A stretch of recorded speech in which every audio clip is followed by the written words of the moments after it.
Eu sou o Dr. Marcos Tcherniakowski, ginecologista e obstetra. Eu sou o Dr. Carlos Del Roy, sou também ginecologista, sou obstetra, mastologista, sou muito pouco hoje, né?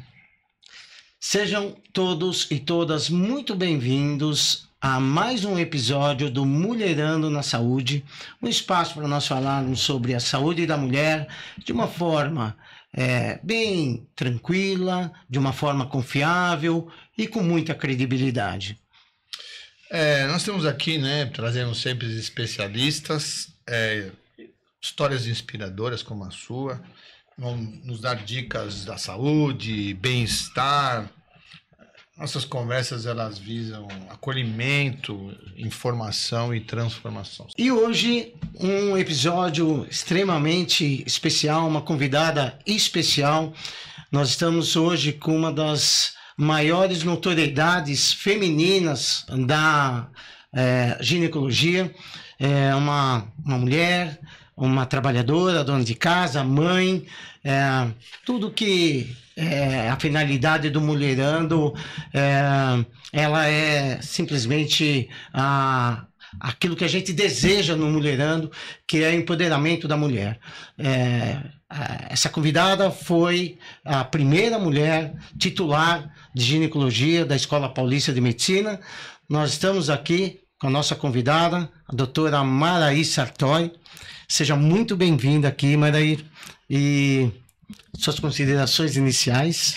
Obrigada, eu queria mesmo agradecer as palavras aqui do Marcos, do Carlos, do Del Roy, que são pessoas que a gente convive há muitos anos, aí eu tenho certeza que esse bate-papo vai ser bem proveitoso, bem gostoso, bem em casa, né, porque a gente convive há bastante tempo, né, dentro da ginecologia, fora, e muitas coisas. Muito bom. Para a gente iniciar, Maraí, fala para nós quem é a Maraí. Quem é essa mulher Maraí? Como começou assim o teu gosto pela medicina, né? Lá atrás? Então, conta um pouquinho pra gente sobre isso. Bom, então, eu sou a mais velha de 4 irmãos, né? Não tinha médicos na família nem nada, mas eu achava sempre que eu queria ser médica desde pequena. E fui indo atrás de tudo isso, né? A gente tinha uma família que, assim, estudava em colégio de estado, etc. E aí, num determinado momento, percebi que a gente tinha que se dedicar mais se eu quisesse fazer uma faculdade de medicina mesmo. Principalmente porque eu precisaria entrar numa faculdade pública, né? Por conta de questão financeira, na época era bastante difícil. Então a gente foi atrás, os meus pais sempre ajudaram, a gente consegui estudar com bolsa no colegial, né? Estudei no Bandeirantes, com bolsa de estudos, e consegui entrar na Escola Paulista de Medicina logo que eu terminei o colegial, né? O ensino médio atualmente. E daí foi que começou essa trajetória, né? Acho que eu sempre gostei da medicina, eu gosto muito da medicina assistência e da medicina pesquisa, né? Isso sempre pautou a minha carreira durante a graduação inteira. Então, eu sempre pensei nessa de ir seguir uma carreira acadêmica, além de ser atendimento, além de atender as mulheres. Eu queria ter a pesquisa dentro da ginecologia, não, na época não ia fazer ginecologia, ia fazer cirurgia, ia fazer pediatria, eu inventei várias coisas que eu ia fazer, mas no final acabei caindo na ginecologia, é onde eu me realizo. E eu acho que isso foi me definindo a minha vida, né? Então, durante a faculdade de medicina, eu vi que era isso mesmo que eu queria.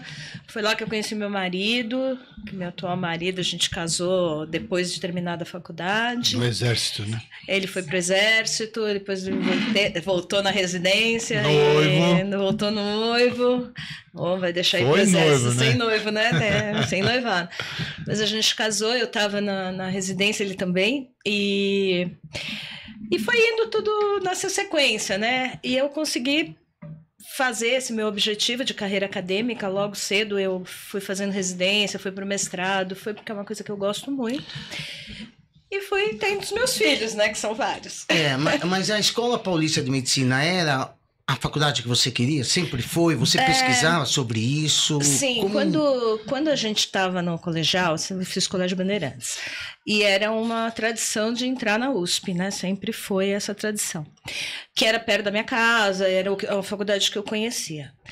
E eu entrei na Paulista, que era mais longe, e que realmente naquela época eu nem conhecia a Escola Paulista.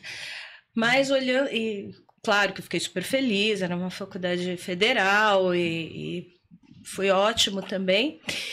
E eu vejo que hoje em dia foi o que abriu minhas portas, né? Porque foi lá que eu fiz a minha vida. A Escola Paulista é uma faculdade muito acolhedora, a gente consegue conviver como uma grande família. Então foi muito bom eu ter entrado lá e eu fiz toda a minha carreira lá. E é faculdade do coração, brigo até o último minuto por ela. Mas é uma curiosidade, né?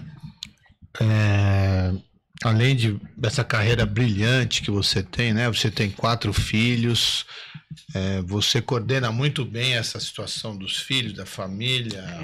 O João Paulo é um querido, né? Uma pessoa que te ajuda muito, sim, né? Sim. Senão não dá, né? Tem que ser parceiro. Você também é religiosa, você é espírita, né? Uhum. Mas eu queria saber uma coisa que você... Quando você estudava no Bandeirantes, você já era uma aluna brilhante? Sempre foi brilhante, assim? Eu digo como aluno, né? Delroy, vou te falar. Eu estudava no Bandeirantes com bolsa integral. Éramos 2 ou 3 alunas, porque era classe feminina, né? Era separado, classe feminina, classe masculina e classe por nota. Então a gente era classificado por nota na minha época do colégio. Na minha também, eu fiz. Você também, né? Os meus filhos também fizeram, mas já não era mais separado assim. Exato. Então era uma classe feminina e eu era uma classe por nota, eu era da primeira classe e eu tinha que manter minhas notas porque eu tinha bolsa, né? Eu me sentia na obrigação de estar sempre entre os primeiros colocados da classe. Então eu vou dizer que eu sempre fui uma boa aluna, sim, com certeza. Tem uma coisa muito interessante, né? Que nós somos formados no mesmo ano, né? Nós estudamos na mesma fase época. De 83 a 88 E é interessante que quando eu fui para a Escola Paulista, né, primeira vez que a gente esteve junto, o moço da sala pediu o CRM, né? Foi. Qual é o seu CRM, doutor Delroy? 62224. E o seu, doutora Maraí? 62225, né? O CRM dele é um depois. Ou seja, a gente recebeu o CRM na mesma época e a Maraí foi minha orientadora de doutorado, né? E na escola, você foi acolhida, você também era uma aluna brilhante? Porque aí você não tinha mais bolsa. Não tinha mais bolsa, mas eu tinha... Orgulho, eu sei. Exato. Te conheço. Eu tinha sempre... Eu acho que sim, assim... A gente sempre brinca dentro da minha turma é a turma 51 da Escola Paulista de Medicina. Eu tenho muitos amigos da turma. Exato, e eu ia te falar que dentro da nossa turma de 100 alunos, só teve 2 alunos que nunca ficaram de exame em nenhuma matéria, que fui eu e o Luiz Abla, que é cirurgião plástico. Você ganhou o prêmio de melhor aluna da... Não tinha esses prêmios, dos não, 6 só prêmio anos? moral. Não, dos 6 anos, quando não foi? Não tinha prêmio, não, mas Mas aí me fala o seguinte, o que você gostava de fazer fora estudar, que você praticava esporte? A tua, não digo infância, mas assim, o que você se divertia fora? Eu nunca fui de esportes, não sou de atlética, nunca participei da atlética na faculdade, não é algo que não gostava nem de intermédio, então, assim, se eu nunca fiquei dizendo, também nunca fui para intermédio. Então, são coisas que não era do meu feitio, não gostava. Não que eu tenho amigos brilhantes hoje em dia que eram atletiqueiros natos, mas, assim, não é meu feitio de ser... de ir. Então, assim, lá em casa sempre teve muita gente, né? Porque nós éramos 4 irmãos. Então eu ia da faculdade para casa, tinha que ajudar meus irmãos e mais caseira mesmo. Eu acho que eu não tinha nenhuma específica. Algum outro irmão fez medicina? Não, nenhum. Só eu. E da família só tem você, médico? Eu tenho um tio, irmão do meu pai, que é médico, mas a gente... ele se formou muito antes, obviamente, do que eu. Formou lá na Paulista também. E quando você entrou, você já sabia o que você queria? Não, de jeito nenhum. O que você gostava? O que você queria? Sim, eu ia ser pediatra no começo, não sei porquê. Acho que aquela história, a gente gosta de criança, quer ser pediatra. Aí a gente vê as crianças doentes e desiste de ser pediatra. Foi basicamente, acho que isso. Aí, realmente, eu gostava muito de procedimento cirúrgico, da área cirúrgica. Então, uma época, eu cogitei fazer cirurgia geral, que é... Meu filho, até tem um dos filhos que faz cirurgia geral agora. Aí eu passei pela ginecologia, o estágio da gineco na Paulista. E tive professores muito dedicados, professores muito queridos, que mostraram um lado da ginecologia que eu fiquei encantada mesmo. Porque é uma especialidade cirúrgica, mas é também uma especialidade clínica e é uma especialidade longitudinal, né? Hoje em dia eu estou atendendo meninas que eu fiz o parto, né? Que eu fiz elas nascerem e agora elas passam lá comigo. Então essa aderência, essa coisa de um cuidado contínuo é o que eu gosto muito dentro da ginecologia. Então, isso aconteceu quando? Só lá pelo 5º ano. 5º ano. Foi antes eu estava muito em dúvida. Até o meu 5º ano eu ainda pensava em fazer cirurgia geral.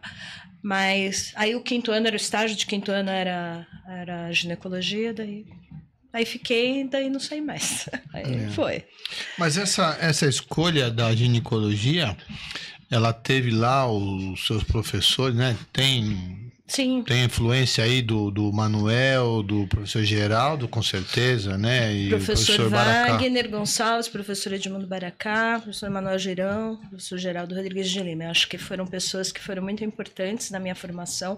Lá no 5º ano eles eram recém-docentes, não... Obviamente, o professor Edmundo e o professor Geraldo já eram professores mesmo, mas eu acho que vê-los trabalhando, cuidado com as mulheres, com os pacientes, eu acho que isso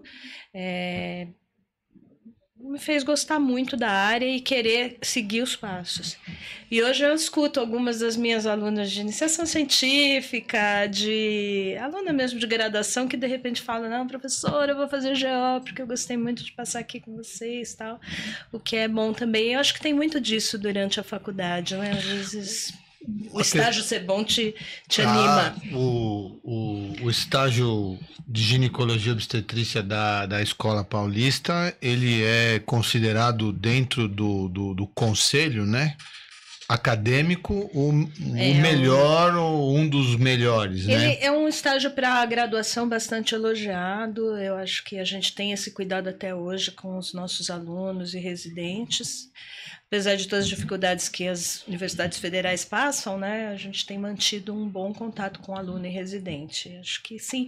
E a especialidade ajuda, né? Como eu te disse, é uma especialidade multifacetada. Se você quiser fazer só consultório, sentar no consultório e atender paciente, você pode. Se você for ser cirurgião também, você tem opção. Se quiser fazer só parto, só plantão, só exames, né? Então... abre o leque para atividade profissional de uma forma muito grande. Aí você pode ter várias opções na vida, e isso acho que também atrai os alunos a seguirem a carreira. Você é uma líder, né? Você é uma líder. A gente assim, tem um departamento. Você sempre teve esse perfil? Porque assim, deu para perceber que você... Até fala dos seus irmãos, eu sou a mais velha, né? Dos meus irmãos, e quando você fala, você foi a única... foi... Dá a entender... Você sempre teve esse perfil de liderança? Eu acho que sempre foi muito mandona mesmo. Mas eu acho que não é de liderança. Acho que mandona não, mas acho assim, você tem uma capacidade, como diz a Letícia, né? De ser expedita, né? A tradução disso, assim, é ser muito objetiva. Sempre foi muito objetiva, né? Uhum. Você não perde tempo com bobagem. Você é muito inteligente, muito rápida, você decide muito rápido. E isso que eu queria te perguntar também, esse interesse pela pesquisa, porque quando a gente é residente, a gente quer aprender a operar, né? Você se sentia estimulada? Não. Eu queria fazer pesquisa já desde graduação mesmo, que eu sempre gostei muito. É a área que eu adoro realmente quando eu estou ali fazendo pesquisas, desenvolvendo projetos, na graduação, na pós-graduação, né? Eu acho que é uma coisa que me realiza muito para fazer. E quando você faz uma pesquisa e aquilo se reflete num tratamento, ou ajudar alguém, ou trazer mais ciência para o país, né? Eu acho que isso reflete muito.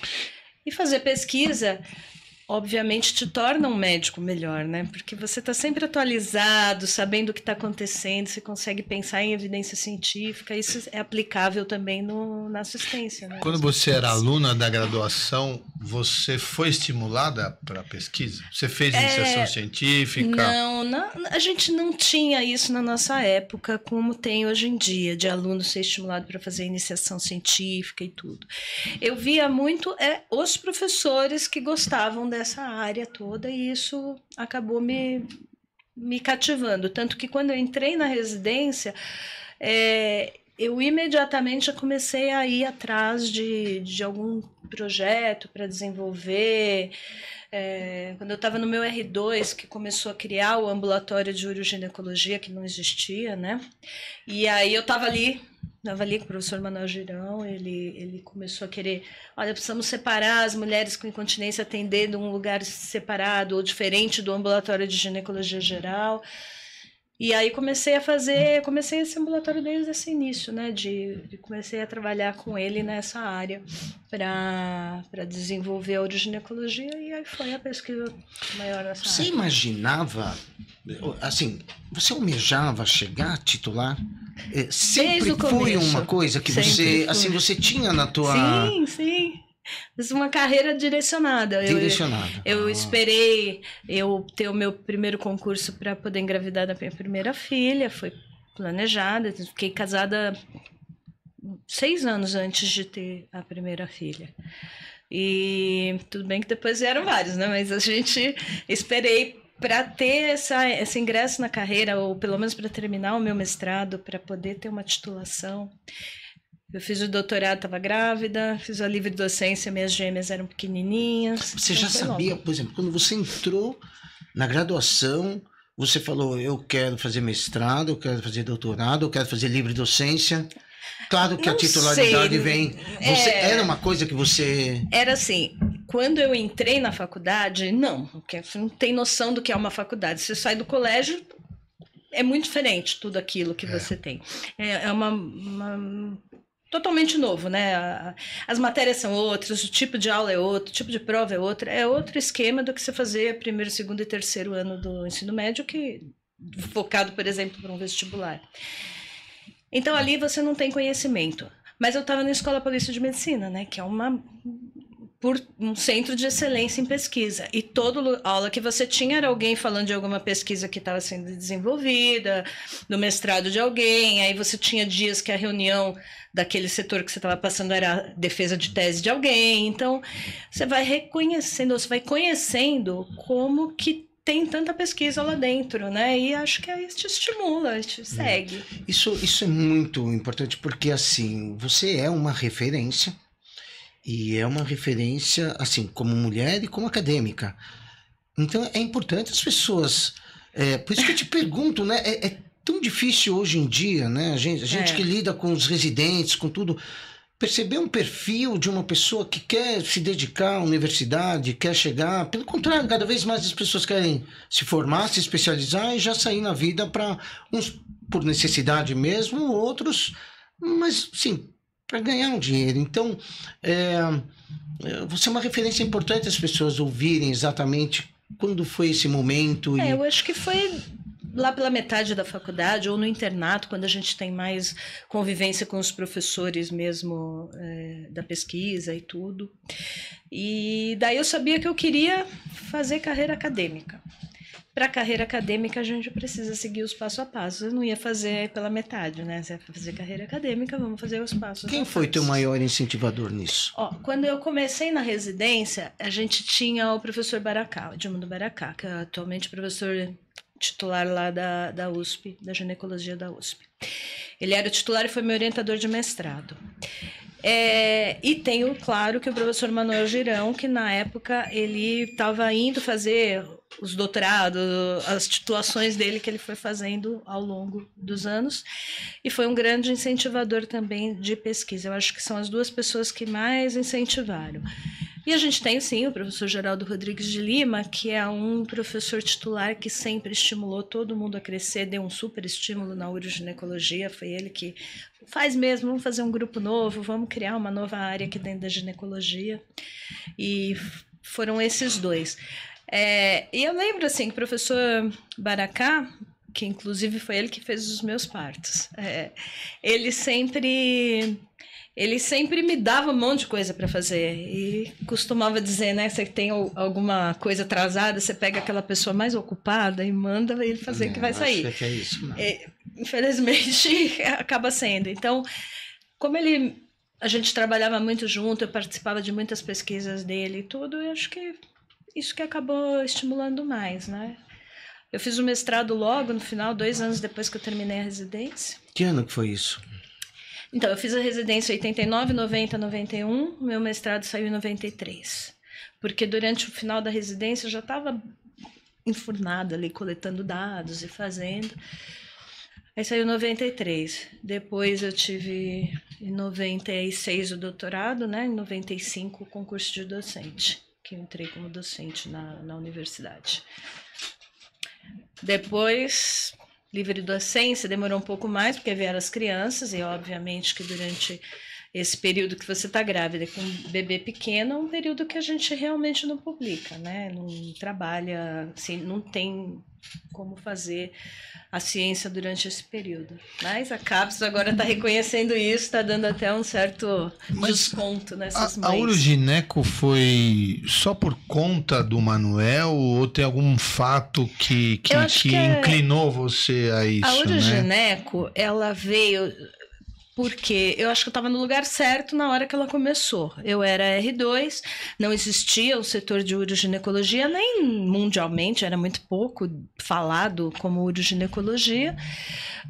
O Manuel abraçou a causa de fazer um ambulatório, não era um setor específico, era um ambulatório de uroginecologia. E eu estava por lá, né? Eu estando por lá, peguei. Mas você tinha, assim, já tinha uma relação de trabalho com o Manuel? Você já trabalhava com ele? Não, foi lá na faculdade. Você não ajudava ele no consultório, nada? Não, nesse começo não. Porque o Manuel é um pouco mais velho que a gente, né? Ele é 4 anos, né? 4 anos mais. Ele era recém-docente quando eu estava ali na residência e começou o ambulatório.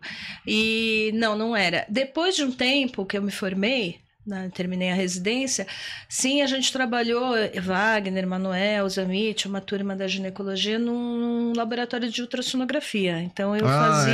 Era o Lego, né? Não, a gente trabalhava no Clipan. Era um Clipan. Também foi uma experiência legal de falar, né? Foi uma experiência grande, porque eu ia para lá, a gente fazia ultrassonografia, eles tinham um monitor externo para acompanhar, porque é sempre dupla checagem, né, para os laudos e tudo, e eu aprendi muito lá, muito mesmo. Toda a experiência de ultrassonografia em ginecologia obstetrícia. Isso é uma coisa interessante, pouca gente sabe, né, que, não sei se era o Manuel que tinha isso, ele sempre falava que o ultrassom tinha que ter no consultório, né, e eu que cheguei lá à tarde, né, já era mais velho, eu percebia, e eu comecei a fazer ultrassom no consultório, comprei ultrassom por causa disso, né? Até influenciei ele a comprar também. Não, tem que ter, porque lá o pessoal tem. E isso é uma coisa interessante, né? Porque isso foi uma oportunidade de trabalho, né? Foi uma oportunidade que eu trabalhava, tinha salário, tinha pagamento, lógico, era um trabalho, mas você pega uma experiência muito grande em ultrassonografia, né? E também tem no consultório, e lá mesmo no ambulatório da Escola Paulista, as salas têm ultrassom também, né? Porque eu acho que a gente acaba sendo uma extensão do nosso exame ginecológico, né? Resolve muita coisa ali no momento da consulta. E a uroginecologia, essa paixão veio como? O Dor já falou, mas assim, como que veio mesmo? Porque se for contar a história da uroginecologia brasileira, nitidamente é da Escola Paulista de Medicina. Foi, eu E você é lá. uma das pioneiras também, junto com... Era o Girão, mas você é uma das pioneiras. Sim, porque e no HC o professor Ricardo, né? Foi tudo HC junto ou foi primeiro lá na escola? Eu acho que no HC também tinha o professor Ricardo, o professor Aurélio Zec, né? Que também fazia um pouquinho de urogineco lá. Mas a gente montou um ambulatório estruturado para isso, né? Na Escola Paulista. Nessa época aí, 92, por aí. E não existia. E eu acho que é meio a minha, assim, ímpeto de coisas novas, porque não existia, ninguém sabia nada do assunto, ninguém sabia fazer urodinâmico dentro da ginecologia, não tinha a mínima ideia nem do que era, e tive que ir atrás, aprender até com o Rogério Simonetti, lá na urologia da escola, aprender a fazer. A gente estava com ele quarta-feira. Aprendi lá a fazer e trouxe para a gineco um exame novo. Então, acho que esse acaba te motivando, né? Porque é um desafio, é tudo começar do zero. E tanto que depois de um ano de ambulatório, a gente já tinha outros residentes vindo para a nossa área, né? De atender junto. Ali. Aí que veio Suzana, aí que veio Letícia, aí que veio a turma mais nova, sim. Foi depois. Porque aí já era um ambulatório mais estruturado. No começo, como era muito pouco atendimento de uroginecologia, a gente fazia uroginecologia e oncologia pélvica. Nada a ver, junto. Mas é que era tudo ginecologia. E aí nessa época, mais ou menos, foi se separando um pouquinho o que era... Um pouquinho dessas subespecialidades que nós somos hoje, né? Porque é tudo muito, muito grande. Não dá para ficar englobado num único ambulatório.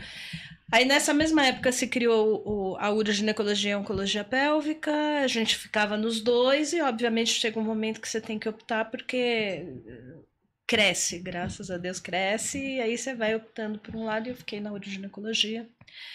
Letícia e Suzana também vieram para essa área. Você acha que a uroginecologia, olhando de trás para frente, ela é uma especialidade que...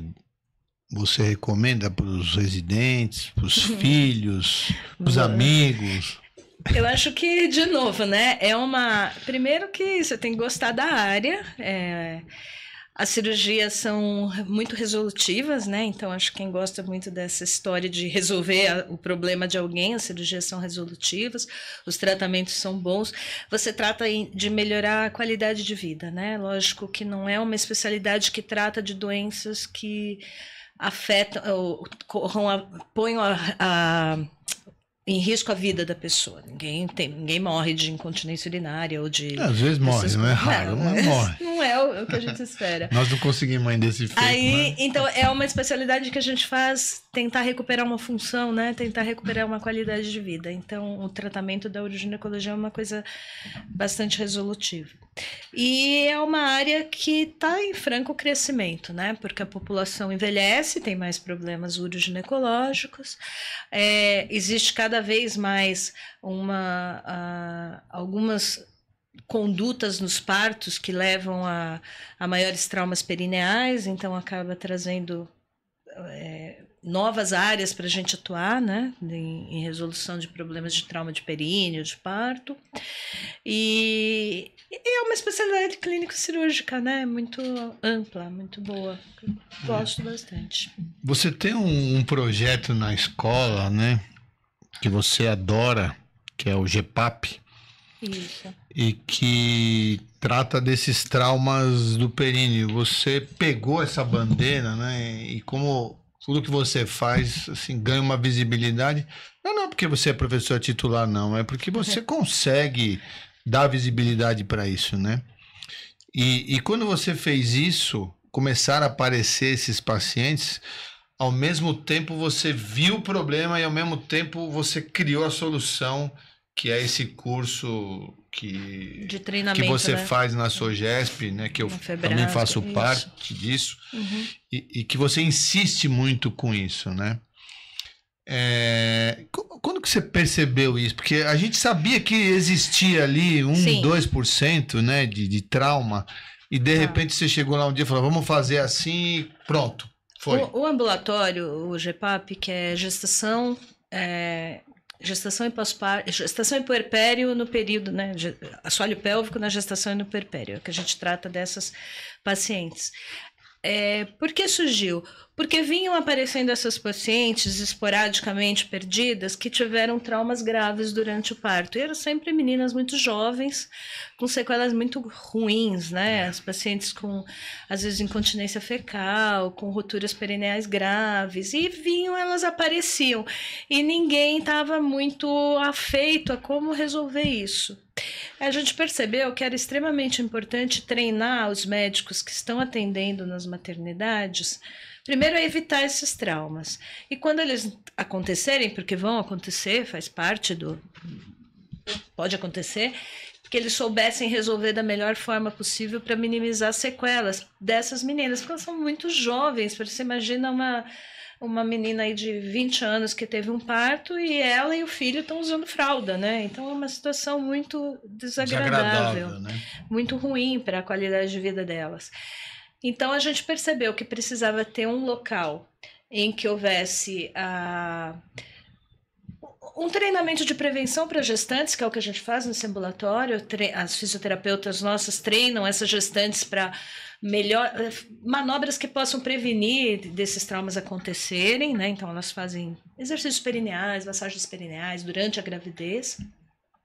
E a gente treina os médicos a tentar evitar o trauma, e se não foi possível evitar, que pelo menos eles saibam corrigir adequadamente. Então, para isso que a gente faz os treinamentos dos residentes ou dos médicos nas nossas associações, aqui SUGESP em São Paulo, Febrasgo no Brasil, né, brasileira, sempre tem um treinamento de sutura de trauma perineal, que a gente faz em modelos, simuladores, para os médicos, pelo menos, quando se depararem, eles saberem que isso aconteceu e como faz para você corrigir, para minimizar danos dos pacientes. Esse ambulatório vem sendo feito aí há uns 5 anos, a gente vai até apresentar os resultados de 5 anos agora no próximo congresso. E ele, além desse treinamento todo, ele já gerou inúmeras teses, trabalhos e iniciações científicas. E fora o engajamento que você tem, né, quando você divulga isso, para que minimize o trauma para as nossas pacientes. Começa né? a aparecer casos e casos. Sim, a gente atende o caso que vem direto, os residentes, os médicos tiveram um caso em algum lugar e a paciente vem logo nos primeiros dias do trauma, para que a gente tente eu acho que uma coisa que eu aprendi muito na convivência com você foi fazer dessa observação ciência, né? Sempre. Essa obrigatoriedade de publicar isso, né? E quando você publica, você escreve, ele começa a ser um projeto grandioso, né? Sim. E particularmente fora aí da Escola Paulista, a gente vê que é difícil esse compromisso, né? E como que você faz para manter essa galera engajada, né? Isso é uma coisa interessante, né? Eu tenho um certo, sei lá, sexto sentido, vamos dizer assim, por pessoas que eu acho que vão dar certo na vida acadêmica. Na vida profissional, cada um se cuida, né? Mas assim, na vida acadêmica, ele já saiu, né? Não vale mais. Não, mas eu fui aluno de doutorado. E aí, o que você faz? Você vê as pessoas que têm essa vocação de pesquisa e você traz para perto, né? Você chama para participar das reuniões, chama para dar aula, dá visibilidade para essa pessoa, faz ela publicar, leva para congresso, né? Apresenta na sua rede. Você torna aquela pessoa parte do seu grupo, né? Que eu acho que é assim que o grupo cresce. Quando todas as pessoas do seu grupo tiverem muito super top, publicando muito, super conhecidos no Brasil, o seu grupo inteiro cresce. Então eu faço muito isso com os meus colaboradores. Assim, você acompanhou gerações e gerações de médicos, passou por N histórias, né? O que você acha que mudou na formação, assim, de todas essas gerações para aquilo que a gente está vivendo agora? Qual a tua opinião sobre... Então, mudou bastante. Eu acho que não é só médico, né? É uma questão de geração mesmo, que é uma turma que Eu acho que talvez a gente se sujeitava a qualquer coisa, né? Para trabalhar em qualquer lugar, qualquer horário, virar noite, virar dia, virar fim de semana. A gente fazia muito isso, se sujeitava. Já vejo que essa turma atualmente não faz isso. Talvez sejam mais certos que a gente, né? Não sei. Sei. Mas, assim, é o que eles querem e acho que a gente vai ter que respeitar e trabalhar com gerações, né? Como tem muita gente nova em casa, todos fazem medicina ou são médicos, né? Então, você vai entendendo aí um pouco mais a cabeça da turma mais nova, né? Mas, o que eu posso te falar? Que quem é bom e dedicado continua igual como era, sempre foi, vai trabalhar, vai fazer a tese, vai pesquisar, vai publicar. Quem gosta dessa área continua sendo assim mesmo. Eu tenho 2 perguntas, acho que até para a gente já terminar o bloco de acadêmico, tudo, e vamos seguir aí um pouco na vida da Maraí. Primeiro, assim, você teve alguma mulher que você se espelhou? Que te chama a atenção e... Uma boa pergunta, ou né? médica ou não médica? Eu acho que eu não tive muitas referências profissionais na medicina, né? Porque vocês mesmos viram, tem pouquíssimas mulheres dentro do departamento de ginecologia. Agora tem bastante, mas na época que eu entrei, éramos 3 mulheres num departamento de 20 docentes. Titular nunca teve. Quando eu fui fazer o meu concurso de titular, eu queria que a minha banca fosse só de mulheres titulares. Não foi. Não consegui. Não, porque primeiro que não temos tantas mulheres titulares, segundo as que tinham algum conflito de interesse comigo, então eu acabava que não tem. Mas eu acho que isso está mudando, né? Graças a Deus está mudando, mesmo porque a medicina está ficando muito feminina, né? A gente já está mudando mais de 50% de mulheres. E a gente vem trabalhando nessa área. Eu acho que, não sei se vocês sabem, mas a Febrasgo tem um núcleo feminino na Febrasgo que defende os interesses das mulheres e das médicas mulheres, né? A gente tem se reunido, se encontrado para discutir esses aspectos. Você sente ainda... porque, assim, particularmente, eu acho mulher tudo de bom, de competência, de tudo, dentro de casa e fora de casa. Mas você sente ainda essa parte... Sempre. O fato de você se tornar a primeira mulher titular do Departamento de Ginecologia da Escola Paulista de Medicina, não foi uma quebra já de tabu? O que significou isso para você? Eu acho que mudou muito. Mudou de muito tempo para cá, que vem mudando, que as mulheres estão sendo mais respeitadas, mas a gente ainda ganha menos, a gente ainda pede cafezinho, né? Chamam de... pede ajuda, pede para você pegar alguma coisa do tipo que você não faria para um médico cirurgião, por exemplo. Tem um estudo até interessante que fala isso. Se você dentro do centro cirúrgico, se a ordem é dada por um cirurgião homem, aquilo acontece rapidamente. Se a ordem é dada por uma cirurgiã mulher, demora em torno de 60% mais o tempo. Olha, não sabia disso aí.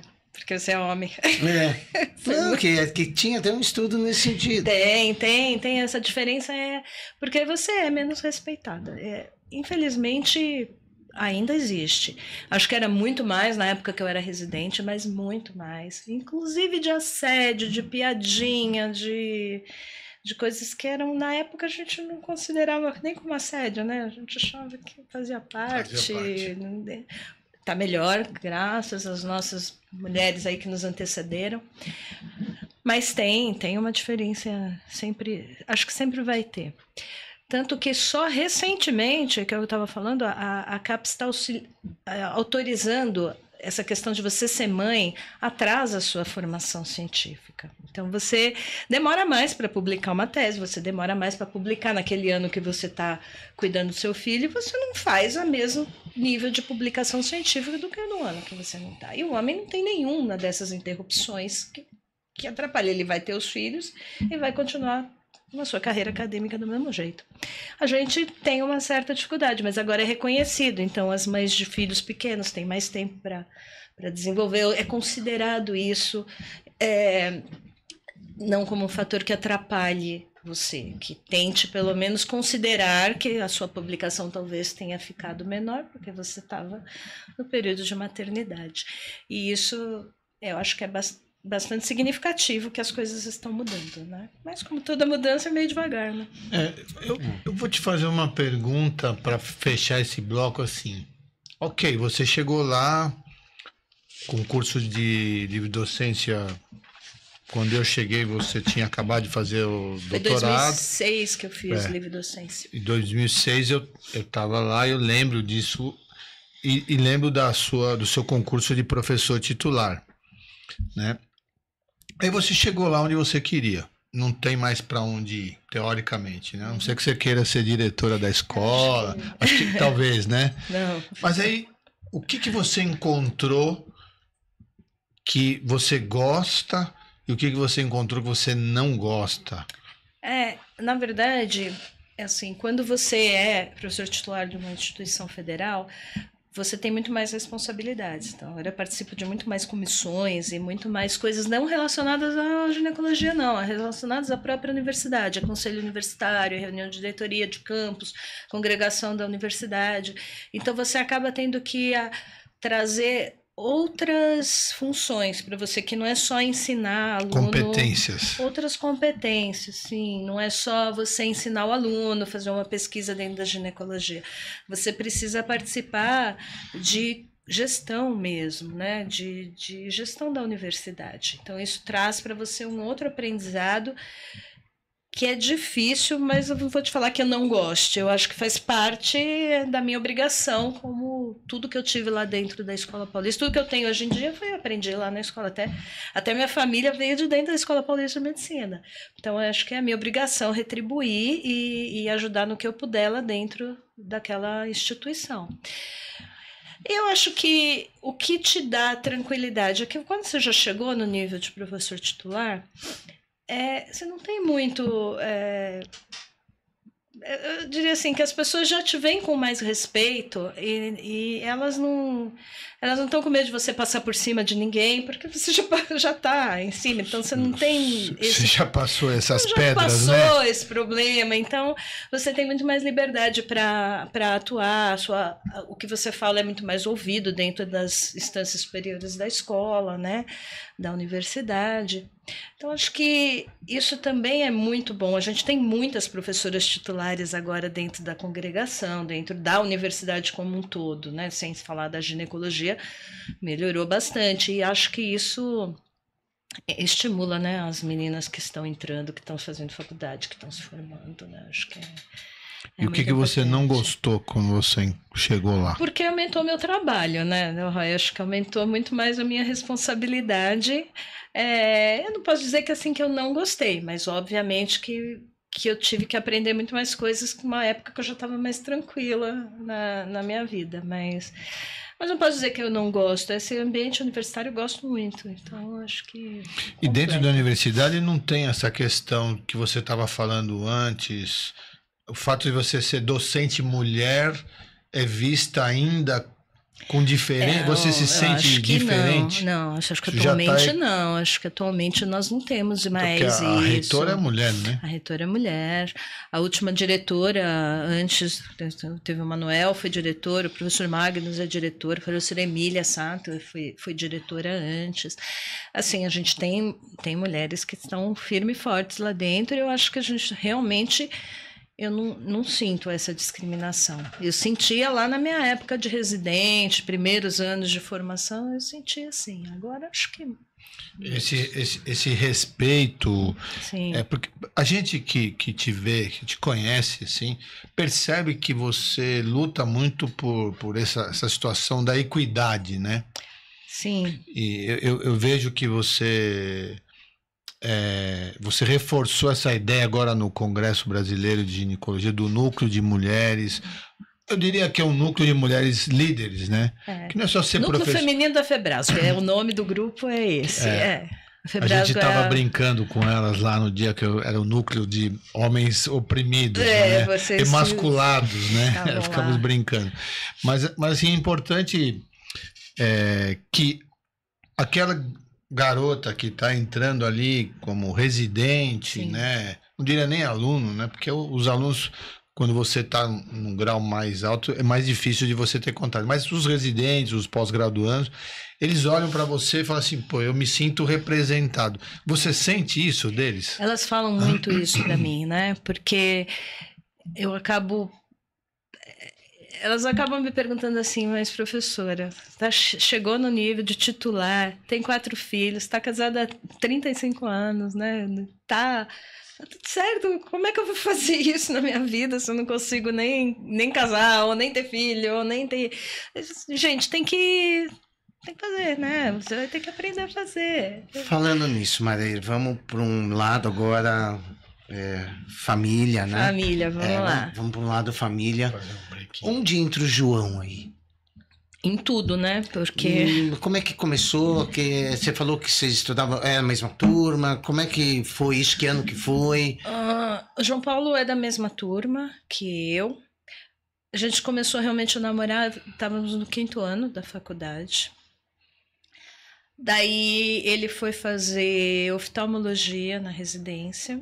Mas antes de fazer a residência, ele acabou indo para o exército, né? Ele ficou 1 ano lá em Rondônia. São Gabriel da Cachoeira. Não, ficou lá em Rondônia, Porto Velho mesmo. Ele fez esse ano lá, né? Que foi quando a gente ficou noivo, né? Nessa época a gente estava noivo, né? Você só deixou ele ir. Não, ele era R1. Eu comecei a namorar aí no R1 noivo. Aí ficou noivo porque ele ia embora, a gente já ficou noivo, vai de aliança, né? Que segundo o Del Roy, tinha que ir de aliança. Tinha que ir de aliança, né? Vai que ele não volta. Não, mas como não, né? Aí, quando ele voltou, ele tinha trabalhado muito lá em Porto Velho, dava para fazer um pé de meia e tudo. Aí a gente casou no ano seguinte que ele voltou. Era R2 e ele estava então no R1 da oftalmologia, porque ele tinha ficado 1 ano fora, né? E aí a gente casou.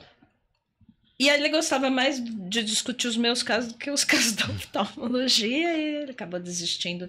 Terminou a oftalmo, mas acabou refazendo a residência. Olha, que interessante, eu não sabia isso do João. Ele fez oftalmo primeiro, formou, fez acho que 2 anos, né? 2 ou 3 anos de oftalmo, e depois ele fez os 3 de ginecologia. Atualmente a gente também trabalha junto dentro da ginecologia, né? Então teve esse gap, porque... Primeiro que eu era R2, ele era R1 da oftalmo. E depois, quando eu já estava pós-graduando, ele era R1 do gineco, né? Então foi sempre essa convivência. Mas... Subjugado, coitado. Mas ele te acompanhou, ele já sabia dessa tua... Assim, os planos teus acadêmicos. Sim. O João, ele não tem isso com ele, né? Essa parte acadêmica. Não, ele é doutor também. Sim, mas ele não seguiu carreira acadêmica. Assim, você sempre ele trabalha na escola como preceptor de alunos, sim, ele tem uma função. Não tem assim não, mas mesmo ele tá que você... dizer que ele não foi seguir carreira, não ia fazer carreira, mas ele concurso, falou, eu sabia que eu queria chegar até aqui. Não foi. Não, o João queria ser marido dela. Esse era o objetivo da vida dele. A gente conversou muito sobre isso, porque o João é do interior, né? E ele é de onde? De Itapira. Itapira. Aí ele pensava em até voltar para Itapira e fazer a carreira dele médica lá, a família dele é de lá toda. Mas aí quando a gente foi vendo que a minha carreira de acadêmica, né, tava indo e eu ia partir para essa área, para ele foi muito natural ficar aqui em São Paulo mesmo e a gente continuar aqui. Então sempre foi muito parceiro e mesmo quando as crianças nasceram, né, ele sempre ajudou demais. E eu lembro até que quando eu estava fazendo o livre docência, em 2006, as gêmeas estavam com 3 anos de idade, eram pequenininhas. 3, 7 e 9 anos as crianças. 10, a Luísa tem 10, que ela regula com os meus gêmeos. Enfim, ela é de 96. Então... elas tinham essas idades, eram pequenas, e você sabe que quando a gente vai fazer livre docência tem que preparar um monte de pontos, fazer um monte de históricos, aulas, preparar as aulas, estudar, decorar as coisas e tudo. Então ele catava os meninos, ia passear no Ibirapuera, ia levar andar de bicicleta, e para eles não... para a gente poder estudar. Aí eles chegavam em casa, batiam na porta, falavam bem baixinho assim, mãe, você está estudando? Baixinho, que era para não atrapalhar. Aí você dava uma paradinha e ficava com eles, mas é que nenhum deles ficou traumatizado, todo mundo. Mas você sempre foi muito presente nesse sentido, né? Eu acho que isso era importante. Eu sempre falei, eu trabalhava até às 6 da tarde, era o meu limite, para poder estar em casa quando eles estivessem lá.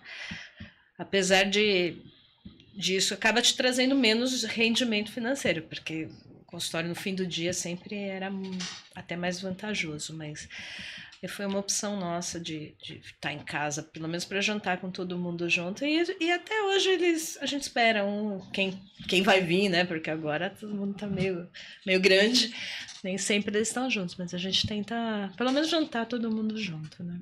Isso é importante. Tudo bem. Se o João tivesse aqui, que nós estamos falando, o que você falaria para ele, para o João, em cima disso tudo? Eu acho que a gente já fala todo dia, né? Porque, assim, é meu parceiro de vida, trabalha junto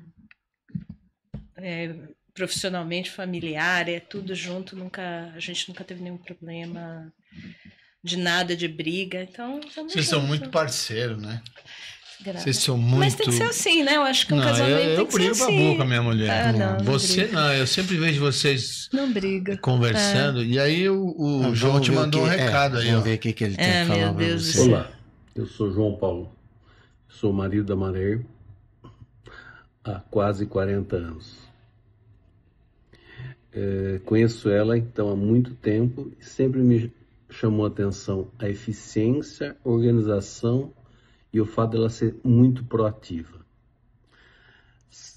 Tornou-se uma ótima profissional, sempre disponível para suas pacientes e ótima professora e gestora na universidade, chegando a galgar até a livre docência e ser chefe de departamento e professora titular da ginecologia da Escola Paulista de Medicina. Mas com tudo isso do seu super currículo, ela nunca deixou de ser uma mãe presente para os nossos 4 filhos e esposa e companheira. Te amo, Maré. É a cara dele. É a cara dele, né? Oh, meu Deus. Você vê? 40 você se emocionar, né? Claro. Mas é incrível, assim, quando conheci mais o João, né? A gente vai falar disso daqui a pouco, né? Nossos filhos estudaram juntos de pequeno, depois fizeram intercâmbio juntos. Mas, assim, é uma coisa incrível, né? A sintonia que vocês têm. É isso que ele falou aí, mas é incrível como ele aceitou de ficar do seu lado, porque não é fácil você ter o marido, né? O brilho que você alcançou, né? Você sempre foi essa pessoa objetiva, não tem muito acordo com você, é pá, pá, pá, pum, né? Tudo verdade, né? Tudo verdade, mas também não é fácil você ser esposa ter dele. um marido que fica junto. Eu acho que é mão dupla a coisa, né? Sim. Não, mas nitidamente ele é o teu maior fã, né? Dá pra perceber, ele vibra, ele... E, gente, quem que tem um marido que te ajuda a ficar com os filhos e cuida dos filhos? Os filhos adoram ele, respeitam. Ele que ensinou todo mundo a andar de bicicleta, né? Que não é minha... Esporte não é muito a minha praia, mas ele Você que cobrava ficava lição, lá, ele ensinava. Vai lá ensinar eles a andar de bicicleta, ele que ensinou. É ele que levava a passear. Então, acho que assim... eu tenho bastante orgulho dele ser o pai dos meus filhos, né? Porque... Sim. É um exemplo muito bom. A parte de vocês dois, em termos de religião, vocês... Como é Ninguém é muito religioso em casa. O João Paulo vem de uma família católica, assim, casamos na igreja, também vim de uma família católica. Durante a minha adolescência inteira, a gente frequentava centro espírita, a minha mãe é espírita ainda. Atualmente não frequento mais, porque não tenho tempo nem nada, e eu acho que assim, essa questão da religião, ela é uma convenção, né? Você tem que sentir isso dentro de você, eu acho que é isso que é importante. Toda religião faz você ser uma pessoa melhor, faz você cuidar do seu próximo, faz você não fazer nenhuma bobagem, né? Eu acho que a religião serve para deixar você uma pessoa melhor. Então, acho que tanto faz o que você vai, acredita, ou desde que você mantenha essa sua capacidade de ser uma pessoa do bem, né? Então, acho que nesse sentido a gente tem... Eu acho que a religião funciona nesse sentido aqui pra gente. Tanto faz se você é espírita, católica, judeu, qualquer outra coisa... No sentido de toda religião tem por objetivo fazer com que você se controle nos seus ímpetos ruins, que você seja bom para os outros, eu acho que é o objetivo de toda religião. E do médico, de uma forma geral também, né? Eu acho que acaba casando aí as duas coisas. A gente tem que ter esse equilíbrio, né? Eu sempre digo que ciência, evidência, prova. A fé a gente tem que ter. Né? Porque muitas vezes, quando a gente tem lá um problema com o paciente, né? A gente tem que ter fé, né? Acho que sempre a gente tem que ter fé, né? Que os seus filhos vão ficar bem, que vai dar tudo certo na vida deles, que eles não vão ter problema de saúde. Acho que toda essa questão vem junto, né? A gente faz o que é possível. E aí você, tudo bem, casou com o João, ficou, tal. Quanto tempo até o primeiro filho? 6 anos. 6 anos. E aí... Eu casei em 90. A Luísa, que é a minha filha mais velha, nasceu em 96. Logo depois de eu ter feito ali meus concursos, meu mestrado, né? Concurso de docente. Tanto que no doutorado, que foi mais pra frente um pouquinho, eu estava grávida do Pedro. 3 anos depois da Luísa. 2 anos e meio depois. Foi a Luísa tá com quanto agora? A Luísa nasceu em 96. 96. O Pedro em 99. E a Júlia Bruna nasceram em 2003. Bom, bem, a livre docência foi... 2006. 2006, olha, você pegou quase... Bom, você falou, né, que ele você falou que ele ia com... Lembro bem das E o que foi a maternidade, Maria? Assim, era assim... Eu acho isso... Não, assim, porque realmente para a mulher é uma coisa assim, ao mesmo tempo, claro que é o sonho, mas... Nossa, essa toda dedicação para medicina, né? Essa toda dedicação para a parte acadêmica e... Vou te falar. Você imaginava 4 filhos? Não imaginava 4 filhos. Assim, isso aconteceu, porque eu até te conto porque, mas assim, na verdade, eu queria de qualquer jeito ter filhos, não era algo negociável para mim. Eu só não tive mais cedo, porque eu estava fazendo a carreira universitária e eu falei, deixa eu só... Então, entrei no concurso e engravidei da Luísa. Foi bem na sequência geral. E era uma coisa que eu queria muito. Para mim foi muito bom, tanto ficar grávida quanto nenê. Claro, dá trabalho, você não dorme, não sei o quê. Mas foi muito bom. Porque eu tinha o João, que sempre estava ali junto comigo. Meus pais, minha mãe me ajudou muito com a Luísa. Então, a gente tinha uma excelente... rede de apoio, tinha uma excelente rede de apoio ali que ajudava bastante. E é muito gratificante ter filho, então eu gostei bastante mesmo de ter. Daí veio o Pedro, também foi planejado o Pedro. E daí você fica naquela assim, não, então está bom, tem o casalzinho, tá todo mundo bom, tá bem. O Pedro então nasceu em 99. Aí eu usava pílula. Uma grande amiga minha teve um câncer de mama. Aí eu falei, não vou mais usar pílula. Foi uma coisa assim que levou a outra. E aí acabaram vindo as meninas, né? Aí mas então queria, né? Aquela lá coisa, no fundo, né? queria. Lá no fundo, obviamente, senão acho que a gente teria evitado melhor, né? Mas aí vieram as gêmeas. E o susto, hein? E o susto. Quando você vai ter o terceiro filho já é um susto. Aí quando o terceiro vira terceiro e quarto, aí você leva um susto maior, que o João né? fala, éramos 2, aí viramos 6 e hoje são 10, né? Hoje tem um monte de gente. E foi aquele momento que você faz o ultrassom e fica olhando ali que são 2, mas você fala, nossa. Como é que foi isso? Você foi lá e aí fez ultrassom?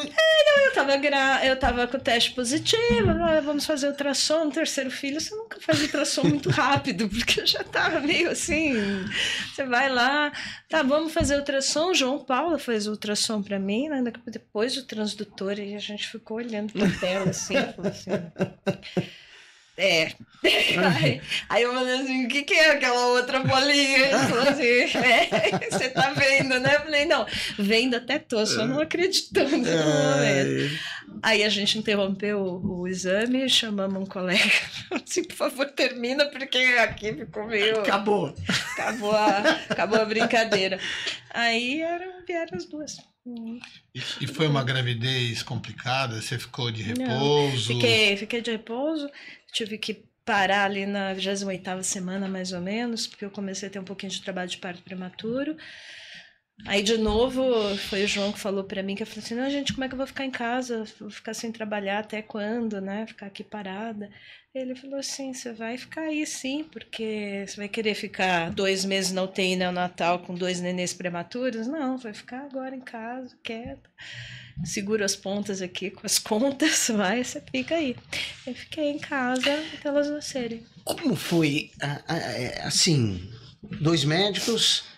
E assim, eu acho que você talvez seja a primeira família que eu conheço com tanto médico. Todos os filhos, os 4, foram para medicina. Gente, é difícil, né? Não, difícil eu acho fantástico, porque eu sempre falo, né? A nossa vida complicada, conturbada, a gente acha que a gente às vezes deve momento com os filhos, mas é impressionante como eles se espelham na gente com tudo isso. Os 4 médicos. No começo, assim, a gente teve bastante preocupação com isso, né? Porque você fala, gente, a gente é médico, os nossos melhores amigos são todos médicos, quem vem em casa são médicos. Quer dizer, as únicas pessoas não médicas que eles convivem são os parentes, os tios, o resto dos amigos, todo mundo médico, né? Que é o nosso círculo, acaba sendo isso. A gente ficou preocupado nesse sentido, que será que eles estão sendo falta de opção, não conhecem outras áreas, etc. Por isso que estão sendo médicos. Mas hoje eu vejo que não. A Luísa está terminando a residência de ginecologia e obstetrícia, adora aquilo, fala o tempo inteiro e conta caso, e discute caso. Meus jantares são muito animados desse ponto de vista. Até as mais novas já estão discutindo caso.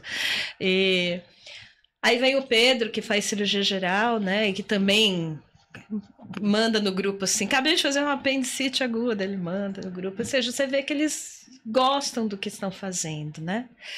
As meninas estão no 4º ano ainda, né? Uma em cada faculdade, uma está no 3º ano e meio, a outra está no 4º ano. Elas têm 6 meses aí de intervalo. Ainda não sabem para que área que elas vão, né? Mas, sei lá. O menino... O Pedro faz cirurgia geral. Cirurgia geral. O Pedro é R2 na escola e a Luísa é R3 na Santa Casa. Uhum.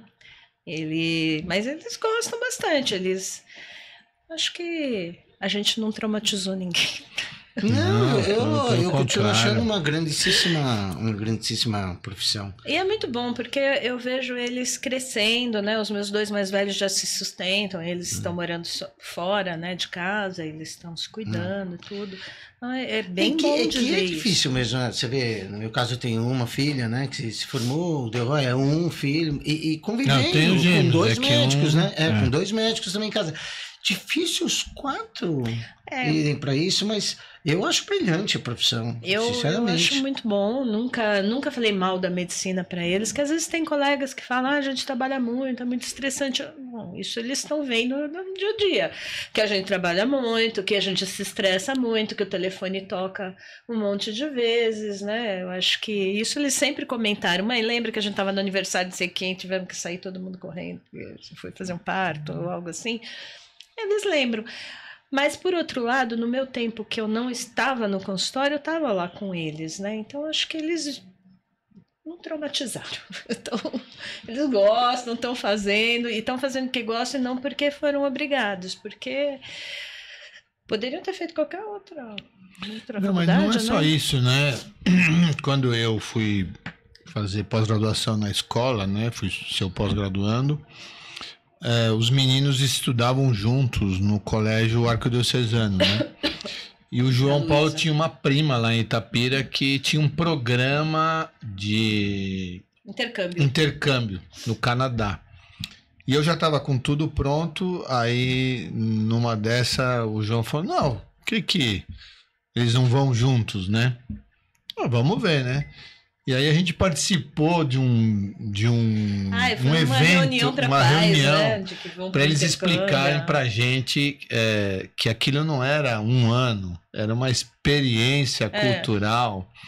E aí ficou uma mulher falando lá, né? E eu fiquei falando pro João, bom, gastamos uma grana para saber o que a gente já sabia. Mas foi muito legal que eles foram juntos, né? Foram os gêmeos do Delroy e a minha mais velha. Olha só. E nós viajamos junto para os Estados Unidos. Mas o legal é que Essa foi sem querer. O Guilherme e a Luísa, eles eram mais amigos. O Pedro já era mais separado, né? E aí eles voltaram, a Luísa ficou mais tempo lá, prestaram vestibular para medicina. E aí a Luísa foi R1 quando o Guilherme era R3 na Santa Casa. E a Luísa, boazinha, ela falava assim, o único R1 que o Guilherme dá conversa é a Luísa, né? Não é bobo, né? Não, e aí, engraçado que os outros perguntavam, mas por que você é assim? Eu conheço a Luísa há muitos anos, nós estivemos juntos, né? O Guilherme tinha uma fama de muito bravo lá na Santa Casa. E é engraçado porque ele sempre abraçava a Luísa, sorria e conversava. Os outros residentes falavam assim: o que acontece? Por que? Eu sei, tô com o Guilherme lá na. Agora o Guilherme lá na dele, né? Vamos ver o que seus filhos falam de você. Ave Maria. Vamos lá. Pedro, o filho mais bonito da doutora Marair. E o que eu tenho para falar sobre a minha mãe, que ela é uma mulher foda. Ela prova pra gente todos os dias que é possível ser uma ótima médica, uma ótima chefe, e uma ótima mãe, uma ótima esposa, e que dá para fazer tudo sim se você coloca seu coração à disposição de fazer isso, e que vale a pena todos esses momentos de dureza, né? E que no final de semana, tendo todo mundo junto, comendo uma comida gostosa, é o que vale a pena. Então, um beijo Delroy, beijo pra minha mãe também, um abraço pra todo mundo. Tchau, tchau. Olha aí, ó. Tava lá, de plantão. Vamos ver. Hoje eu queria falar um pouco sobre como a minha mãe é a pessoa mais organizada que eu conheço e como isso foi importante pra gente enquanto a gente crescia. Minha mãe sempre valorizou muito o tempo dela com a gente, o tempo dela em família.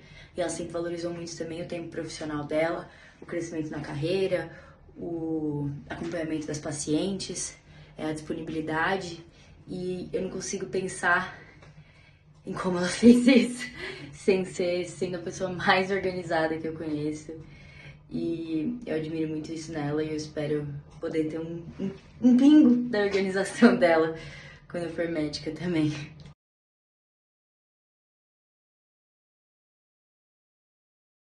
O que mais me admira na minha mãe é a capacidade dela de sempre fazer tudo o que ela precisa fazer no âmbito profissional de forma sempre muito boa e mesmo assim sempre ter tido tempo para nós, os filhos.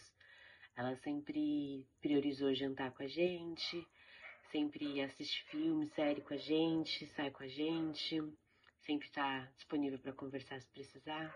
Muito bom. Te amo, mãe. Eu acho que a minha mãe é muito dedicada e ela é muito inteligente. E ela põe muita atenção e muito carinho nas coisas que ela faz. E isso é óbvio para todo mundo que olha ela fazendo alguma coisa.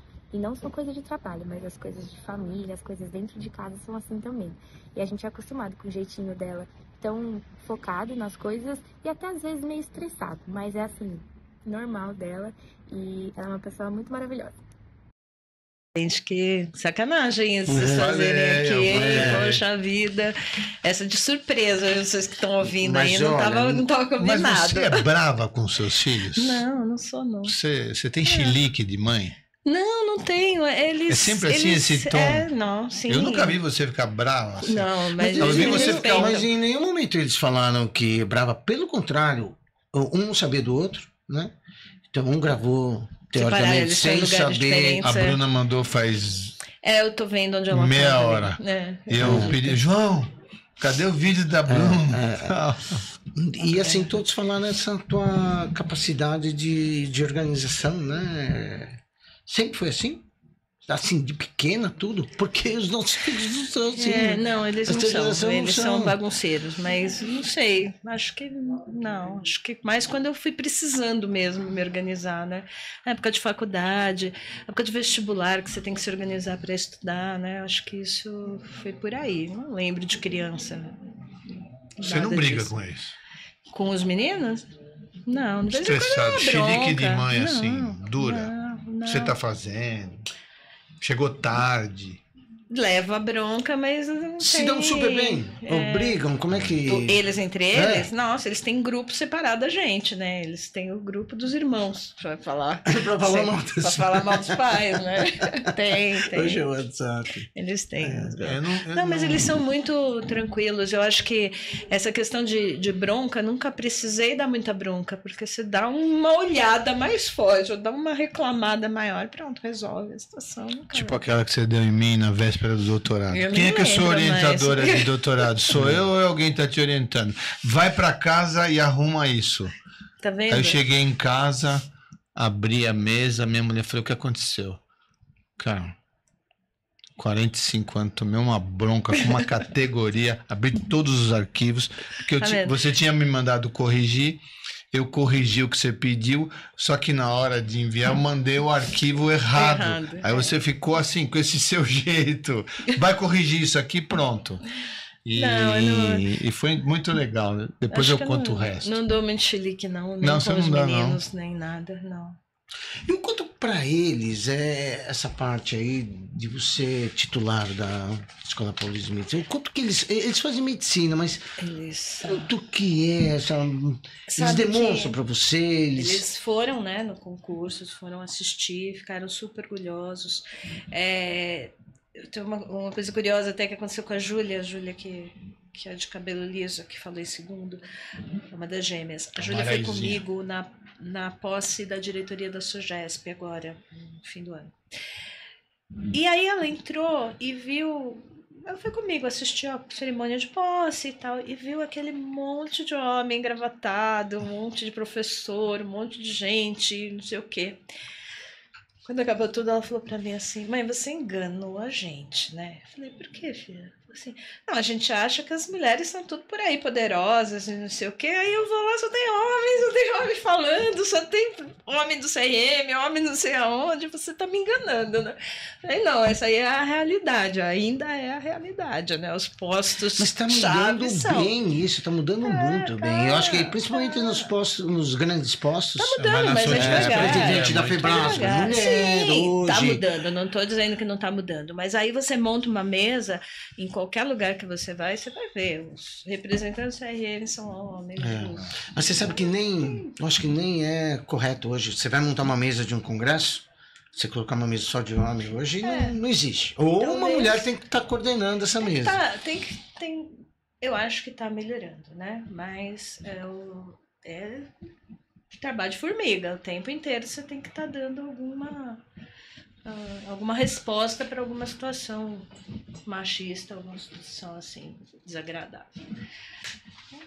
Mas eu acho que eles também têm uma questão que eu acho que por eles serem estudantes de medicina de faculdades tradicionais boas, né, de São Paulo, eles vão para a aula, principalmente quando eles estão no bloco de ginecologia, mais no bloco de ginecologia, todo mundo me conhece, né? Então eles acabam ficando nem falando.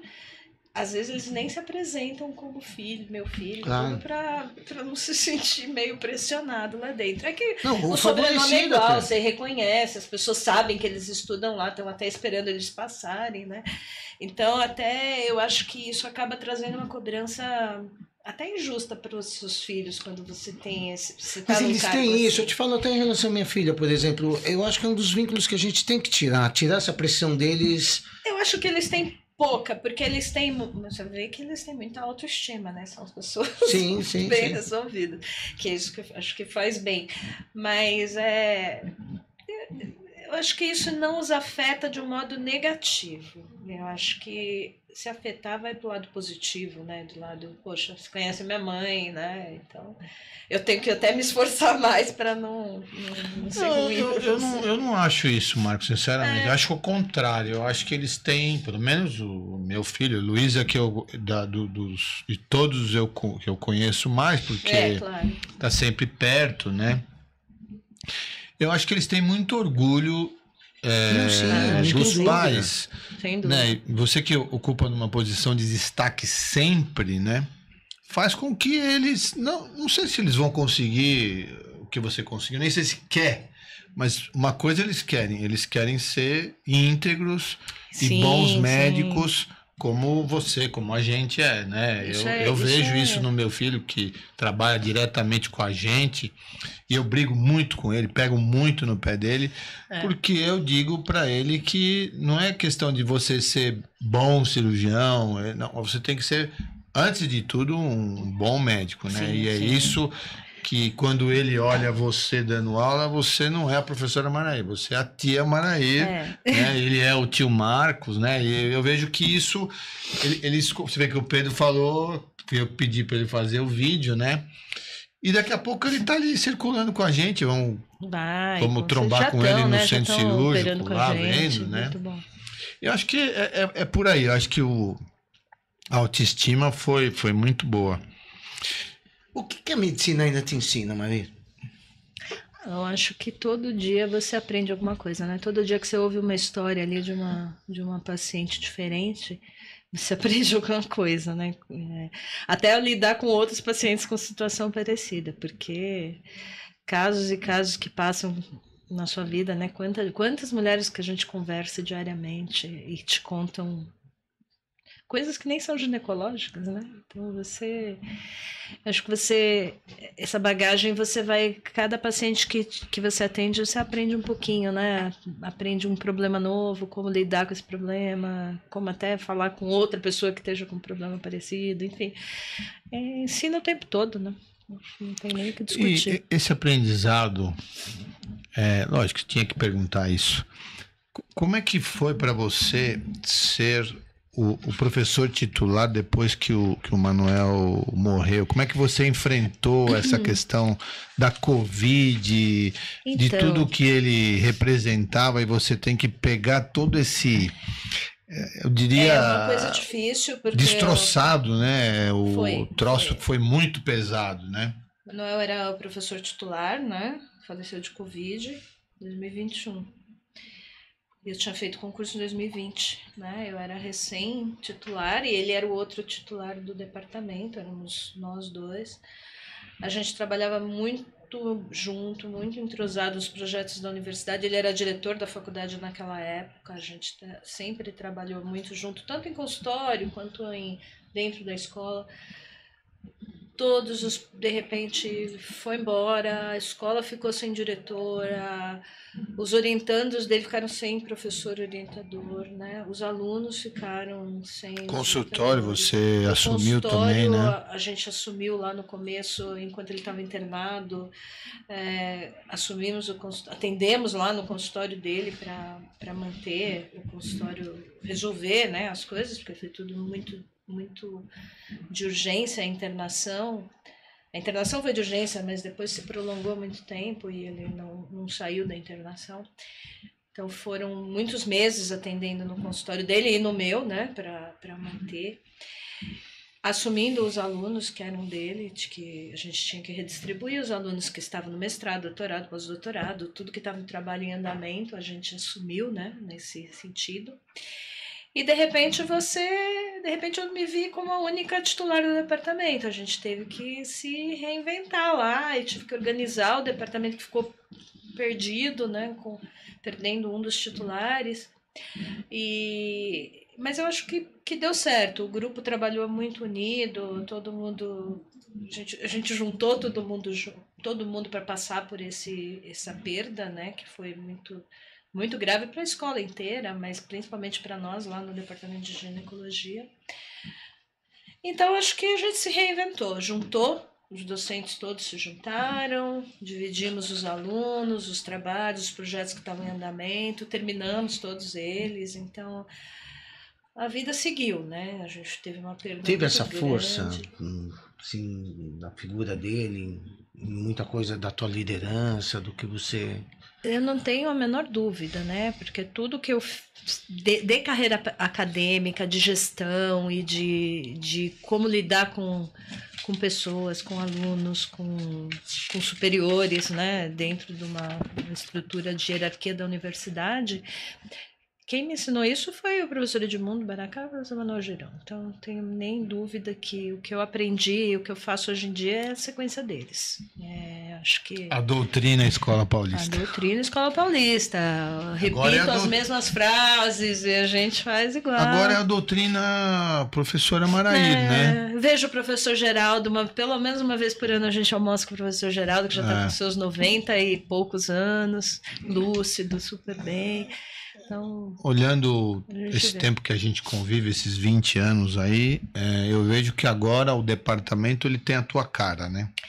Eu acho que a gente acaba fazendo isso, né? Organizando do jeito que você acha que deve organizar, porque precisa ter organização, senão a coisa não anda. Sua filha falou isso, né?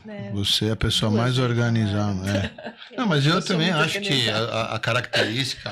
fosse para escolher uma característica sua, acho que é a organização, assim.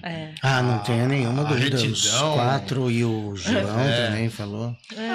Eu diria assim, porque o Manuel ele tinha uma presença muito grande, mas ao longo do tempo, quando ele assumiu a diretoria, ele foi ficando mais na dele, né? Mais relacionado àquilo lá. Acho que não, eu acho que ele foi assumindo cada vez coisas maiores. Quando você vai para uma diretoria de uma universidade, é um mundo à parte, é muita coisa que você tem que lidar que não está só ali no seu departamento de ginecologia. Tá na sua casa, né? Você está numa diretoria de uma universidade que tem não sei quantos departamentos diferentes e alunos e de tudo quanto é jeito. Então, quando ele foi para a diretoria, ele já tinha vindo da reitoria, né? Ele estava num cargo de chefe de gabinete da reitoria. Então, ele fixou na gestão e foi extremamente importante. Diversas coisas foram criadas na gestão dele. Por exemplo, o projeto Semear, que é um projeto que a gente tem de cuidar dos nossos alunos carentes que entram na faculdade, os alunos com algum tipo de vulnerabilidade graves, são vulnerabilidades muito graves que impedem eles de terminarem um curso de medicina. E esse projeto foi elaborado todo na gestão do Manuel, de criar estrutura de bolsas para manter esses alunos terem onde comer, onde dormir, porque nem isso às vezes na época da pandemia a gente patrocinava um chip de celular, lembra? Sim, na época da pandemia... A gente dividiu lá uma coisa simples, né? Na época da pandemia mistura um pouquinho com a nossa... nós fizemos muitas atividades para manter o hospital aberto, né? Porque foi muito difícil o custo do hospital, tudo nessa época da pandemia. Aí teve o grupo de voluntariado também dos alunos que ajudou muito lá no hospital.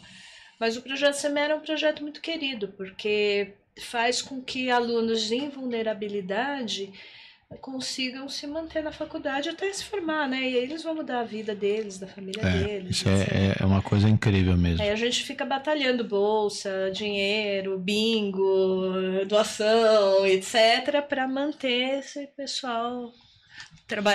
bolsa para eles trabalharem, lugar para eles trabalharem e assim vai. É muito legal. Manter eles se formando. Bom, mas nós estamos chegando quase no final, né, do nosso podcast. Nossa, dava pra gente ficar conversando aqui, a conversa está super gostosa. Antes, obviamente, a gente tem uma dinâmica aqui que a gente faz com a nossa convidada, que é uma carta para ela. Chama Carta para Ela. Você escolhe uma pessoa que você... Não é uma pessoa médica, é uma mulher que representa muito para você. Uma mulher que você... mandaria uma carta para ela. Claro, nós vamos fazer perguntas em relação a essa mulher que você, difícil, vai escolher. E assim, tem que ser uma, né? Óbvio, uma mulher da sua vida, uma mulher que você tenha se espelhado e cabelo vermelho. Pode ser... cabelo vermelho. E que tenha impactado a tua vida, né? Que tenha feito alguma coisa. E então, assim... Para que mulher que você mandaria uma carta? Não, com certeza para minha mãe, né? Que é a pessoa que segurou as pontas aqui desde sempre para criar os 4 filhos dela numa época muito mais difícil, numa situação financeira muito mais difícil, mas que fez com que todos estudassem, né? Foi atrás de manter, quando eu falei, mãe, quero estudar no Bandeirantes, e ela falou assim, não sei nem onde é o Colégio Bandeirantes, é do outro lado da cidade para mim, né? Não tinha, muito longe de tudo. E vamos lá, mas tudo bem, vamos embora, vamos ver o que é possível de fazer, vamos lá pedir a bolsa, etc. Tinha que fazer prova, né, para entrar. Então, você fazia prova para entrar, eu entrei, aí fui pedir bolsa lá, né, na cara dura, tudo. E se você tivesse que falar alguma coisa, então, para sua mãe agora, o que você falaria? Eu falaria, acho que o que a gente fala sempre, né, mãe? Que bom que você tá aí firme e forte, sempre apoiando os filhos, sempre ajudando os filhos e ainda família. Hoje vai super... Vai, tá bem. Minha mãe e meu pai têm 82 anos. 82? 82, mas estão super bem, então... a gente sempre que pode chama eles para vir comer junto no domingo. Domingo é o dia da casa, do almoço familiar. A gente cozinha ou a gente come fora e tal. E aí eles são sempre lá. Eu acho que minha mãe segurou muito bem as pontas de 4 filhos e com todas as dificuldades lá.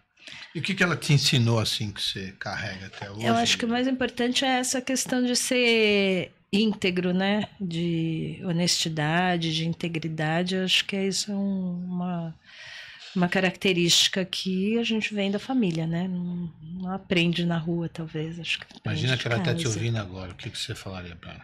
É isso que eu estou falando para vocês. Mãe. Obrigada aí de estar segurando as pontas da gente todos esses anos, e apoiando filho para cá, filho para lá, neto para cá, ajudou a criar meus filhos, né? Então... Não é legal. Por exemplo, se você tivesse que reviver um momento com ela, que você reviveu, que você teve com ela, que momento que você reviveria? Acho que foi quando a Ana Luísa nasceu, né? Que foi uma experiência muito, muito grande. Ela estava assistindo o parto, né?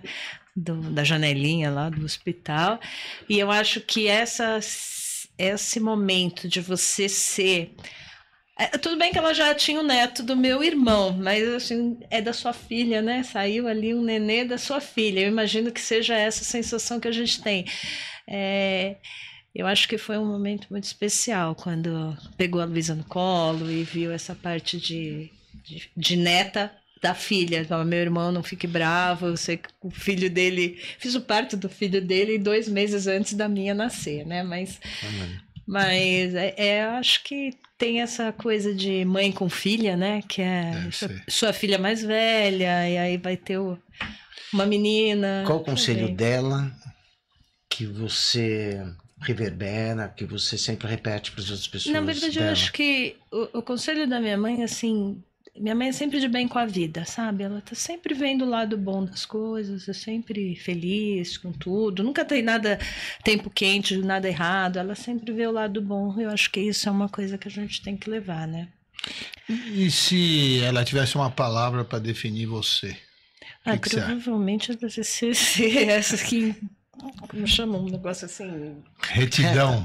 Não, determinada. Teimosa, determinada. Acho que ela ia por esse caminho. É do signo de vocês, né? As geminianas. Você é geminiana, né? Você está há poucos dias de fazer 60 anos. 60 anos. Fiz 28 agora. 28? Vou fazer 32 agora, dia 5. Não, fiz dia 28. Não fiz 28, né? Até gostaria. Faz dia 5 agora. Mas aí, que vem. Vamos ver o que eles... meu Deus do céu. Oi, filha, você sempre esteve presente em nossas vidas. Filha, você é um exemplo a ser seguido como filha, como mãe e profissional. Só nos deu alegria e vivência de ouvir. Te amamos. Te amamos. Esses 2 velhinhos aí são... Foi aniversário dela agora. Tá bem. Dia 24. Aí foi todo mundo lá fazer bagunça na casa dela. Bom, nós estamos finalizando, né? Espero que você tenha gostado. Muito. Eu quero te agradecer pessoalmente o convite e te fazer mais um Já fiz isso, mas foi um prazer ter sido seu pós-graduando. Que bom, né? Eu lembro muito da minha defesa, você terminou emocionada, né? Que você nunca tinha visto tanta gente. E assim, continue assim. Foi um prazer muito. Estar com obrigado vocês. de ter me dado essa oportunidade de ter sido pós-graduando. Não foi fácil, porque eu não sou fácil. Não, você não é fácil mesmo. Mas olha quanto que você mudou desde o primeiro dia que chegou lá e falou assim, Roy brigar com todo mundo, discutir com todo mundo. Ainda brigo, né?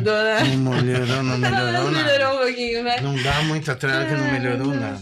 Mas assim, eu acho que foi muito bom estar aqui com vocês. Eu acho que é a primeira vez que a gente participa de um podcast que não fala de medicina, que não fala de incontinência urinária, de infecção urinária ou de algo médico, né? Então, acho que foi bem legal poder conversar. E eu acho que para as meninas, né, alunas, médicas, ou não médicas, mulheres de um modo geral que assistem, acho que o recado é assim, é difícil, mas dá pra gente fazer carreira, dá pra gente ter filhos normais, né, filhos que vão bem na vida também, e criar assim um patrimônio, você conseguir trabalhar e criar seu patrimônio, e criar seus filhos e fazer uma carreira universitária ou não universitária, uma carreira profissional. Tem que saber só dosar um pouquinho as coisas, não dá para fazer 100% de tudo, mas dá para fazer tudo virar um 100% bom, né, na sua vida. Da minha parte, só te agradecer Imagina, pela presença. Dizer que o Mulherando na Saúde foi sonhado, pesquisado para isso mesmo, para mostrar a história de grandes mulheres inspiradoras, mulheres inspiradoras. Dizer que te admiro muito como professora, como líder, como mulher, e como mãe, né? Dá para perceber um império que você montou, e eu acho que isso espelha outras pessoas. Eu acho que as pessoas têm que se espelhar em pessoas que, assim, com tudo isso, a gente reclama tão pouco, e você, com tudo isso, até pelas falas dos seus filhos, do seu marido, percebe que nada te abala, pelo contrário, você vai assumindo mais responsabilidades, e isso aí é bom. Então, te agradecer. Imagina, é um prazer estar aqui com vocês. Pela tua história também, que é muito legal, aprendi muito sobre a sua história hoje. Tá? Tá bom, obrigada. Imagina, e assim terminamos mais um Mulherando na Saúde, um lugar realmente para trazer histórias inspiradoras, como a da doutora Maraí Sartori aqui, que inspira muita gente, com credibilidade, de uma maneira muito tranquila, muito leve. Muito obrigado a todos vocês. Até logo. Tchau, tchau. Tchau.